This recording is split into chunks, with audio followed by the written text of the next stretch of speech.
When it comes to the modeling, Lewis Harris, that's the man that motivated me to start modeling. And shout out to Cliff in Queens. I did my first ever photo shoot with Cliff. Shout out to Cliff, man. He did all my photo shoots in New York. And Stringer Bell. Shout out to Stringer Bell. It's my homie too from Southside Queens. Both photographers from Queens that ever modeled with. When I get back to New York, we got to put in some work. But Lewis Harris is the man that motivated me to start modeling. My first speaker role I ever got was George from Warrior Style Films. Shout out to him. He gave me my first speaking role ever with this acting. Shout out to him. And Lucky Johnson gave me my first speaker role in the movie. Shout out to both of them. And how I got started with acting, George was my manager. He said he shooted his own TV show, and he asked me would I like to audition. So I auditioned, killed it, and once it came out, went viral. And to this day, I'm still showing George. Shout out to George, New York City, Toledo, Ohio. One model I would love to collaborate with, Jeremy Meeks. Why? Because he comes from that gang background, turned his life around, and he blew up with the modeling. So Jeremy Meeks was cracking, tapping with your homie, let's collaborate, let's get it cracking in this modeling world. I say Michael B. Jordan because I've been watching Michael B. Jordan since The Wire. He's a dope actor. And Tristan Wiles because he's from Staten Island just like me. Shout out to the whole Stapleton with Tristan tapping with your homie. I remember we used to hang out at the pool near the ferry back in the day. You remember them days before you became famous, before you blew up. I just want to say I'm happy for you. I used to see you in Staten Island all the time, and now you're this big star. Congratulations, bro. But yeah, we need to collaborate. West Brighton and Stapleton. Shaolin, what up? One thing I want the youth to learn from me is that I've been in the streets all my life and I ain't getting shit but a criminal record and war scars. I want them to learn from me. Watch my page. You see me go from the streets to the film industry, and then learn that you can come from the hood and make it out and do something positive with your life, because I'm living proof of that. West Brighton, so West Brighton is a box. We got Castleton, Broadway, Alaska, Henderson, Center Square. West Brighton is 8 buildings. I was born at 240 Broadway, but I basically grew up at 806 Henderson in my grandmother's house. I used to live with Boogie Black. I used to fuck with my man Jay Rizzy in 806, Joseph and Jonathan in 806, Frankie in 806. Like the list just keep going. The twin Shotters in 806, Tariq, rest in peace, I miss you, my brother. Yeah, 806, 240, I was born there. Rest in peace, Miss Brenda, we miss you. But 806 was like, wow, I really did my, hustle. First time I had sex, first time I smoked weed. 806 where I did all my dirt at. So I'll go home to 240 Broadway to my mom's house. But then 806 I was really just doing all my dirt. But all through West Brighton, but y'all know what it is. But like I said, 240 Broadway, 806, 1075, 1077, 780, 778, 820, the whole West Brighton. Y'all already know y'all my heart, and I'm gonna represent y'all to the death. West Brighton is 8 buildings surrounded by 4 blocks. Henderson, Alaska, Broadway, Castleton. 4 blocks in West Brighton. It's just a box and it's 8 buildings. But yeah, that's what West Brighton is. 8 buildings full of gangster motherfuckers. Celebrities that portray gang affiliations to me is stupid. Cause you're a millionaire.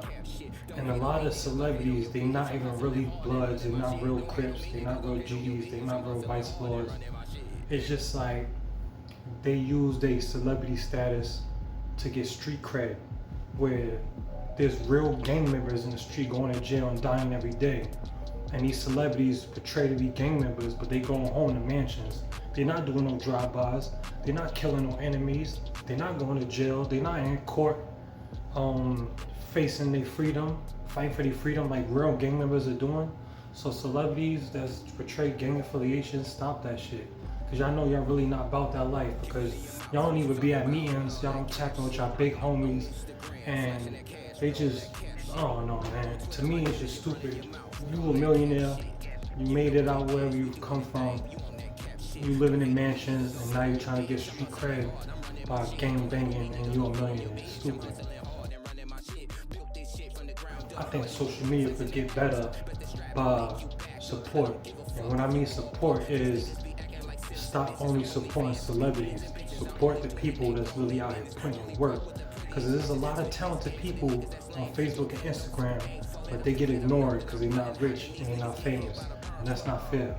So I think social media will get better by supporting each other more and supporting talented, hard-working people, not people that's just rich and famous because they're famous celebrities. My advice to my followers, that don't judge me on what you see. Before you judge me from what you see or what you heard, why don't you come link up with me, have a 5-minute conversation with me. Ask me what I've been through to know why I am the way I am, why I think the way I think, the way I move the way I move. Get to know me before you judge me or believe some bullshit that you heard behind my back. One thing, big booty stitches. Nah, I'm just playing. Free C-Mac though. What up, cuz?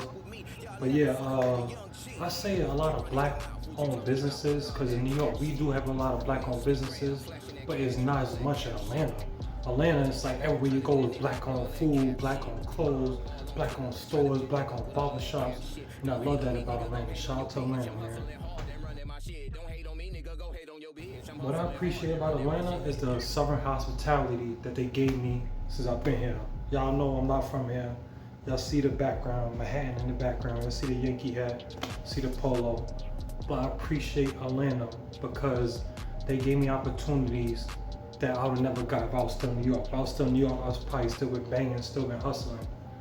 So I appreciate the movie directors in Atlanta. I appreciate the fashion designers in Atlanta. I appreciate all y'all on social media that gave me a chance to be in this film industry and this model industry, and I appreciate the good people that's out here in Atlanta. Let's get it. One of my main goals before this year ends is to fix my credit. Fix my credit and just get more roles for 2026, more fashion shows. My whole goal is to fix my credit and get more bookings. That's my goal before the year ends. Mike the model, I'm more like a brand ambassador for black-owned clothing lines. Mike the actor, I'm just like portraying different characters that I never got the chance to be. And Michael Dickinson is like the laid-back family man type, be home playing video games. I like to drink on holidays. Michael Dickinson is just a laid-back, fun, jokey type. So 3 different personalities. When I'm acting, I'm in full character mode, whatever my character is. When I'm modeling, I'm strictly promoting black-owned clothing brands, whatever brand I'm shooting in.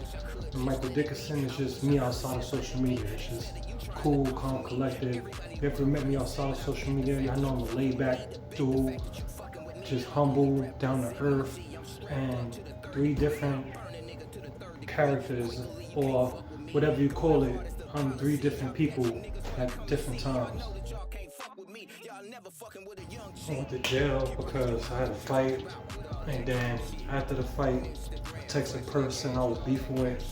I texted him, I got your mother's address and your sister's address. Which house should we shoot up first? So he took my text message, ran the police, then I went to jail for assault and battery and gang affiliation and felony threatening through text messaging. And that's when I found out if you threaten somebody's life through a text message, it's a felony. And then he was telling them I'm a gang member. They took pictures of my tattoos, so I got labeled as a gang member. And I got hit with assault and battery. Ended up getting sentenced to 5 years, 3 years suspended, 2 years state probation. I ended up doing 9 months, time served. Came home with 2 years state probation, but then I violated probation and then went back to jail for another 6 months. Yeah, it was just, that was like, what, 15 months? I did like 15 months in there, in the county jail. But yeah, so I went to jail, threatening somebody's life, and fighting, gangbanging. So yeah, I ain't proud of that shit. I'm not glorifying it, but it is what it is. I was 24, he was 37. I don't know. I just wish I had left VA because my family told me to leave VA, but I ain't listen. So I feel like If I'd left the VA, I would never became a convicted felon. And I would never became a convicted felon. I would never caught 2 felonies out there. But it is what it is. I'm here now. I learned from my mistakes, and hopefully y'all won't make the same mistakes that I made. Fuck that beef shit. Never argue with nobody. We all, and then the crazy part, we was beefing over here because I was dating his baby mother. He kept beating on her, and I took her away from that. He got mad at me, and he even told her the only way I could get Mike away from me if I get him locked up. So, hey, he got me locked up. They still got a kid together. Fuck them both. I'm free. I'm here now. Message to the kids: stay in school. I'm telling you, do not waste your life on the street shit. You're gonna waste a lot of years going to jail, court fees, lawyer fees, commissary. I'm telling you, this shit, getting shot at, getting jumped, getting robbed, shooting at people, jumping people, fighting people, getting war scars over your body. Listen, shit ain't even worth it. Go to school, get a trade, learn how to drive, learn how to get an LLC, learn credit, learn how to get your credit up, get some money, save some money, start a business. There's so much you could do while you're young instead of just gang banging and running the streets and going to jail. I'm telling you, if I had a chance to turn around, I promise you, a lot of shit I did in my teens and 20s, if I knew better, I would have never did it. But I was young, I was stupid, I was drinking, I was gang banging, I wasted my whole teen years just going to jail and running the streets. I'm telling you, shit ain't worth it, man. Get your mind right, get your money right, get your credit right. Boss up before you get too old.